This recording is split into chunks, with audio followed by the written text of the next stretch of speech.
Ada juga informasi dari Mas Riah, pelaku pembuang kotoran manusia yang kembali menjadi tersangka. Mas Riah kembali berulah dengan membuang dan membakar sampah di depan rumah tetangganya. Bu, kok diulangi lagi? Kenapa, Bu? Gak kapok, Bu. 2 kali loh, Bu. Masih ngulangi lagi nggak, Bu? Bu?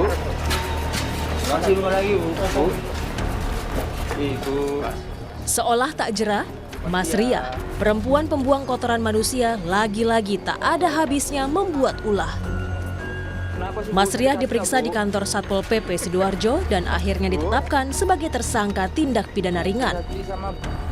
Dari rekaman CCTV, Mas Riah masih meneror tetangganya, Wiwi, dengan membuang sampah di depan rumah. Setelah melempar bungkusan berisi sampah, Mas Riah berjoget seperti kegirangan. Akibatnya, setelah ditetapkan sebagai tersangka, Mas Riah akan kembali disidang 8 November mendatang. Mas Riah kembali dijerat Perda tentang ketertiban umum dan ketentraman masyarakat.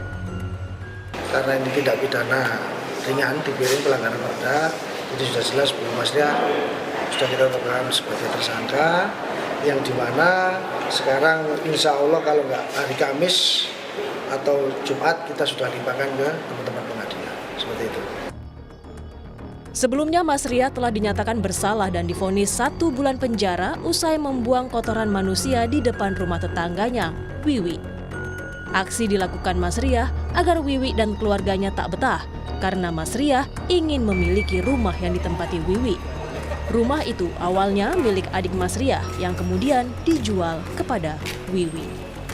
Tim Liputan, Kompas TV.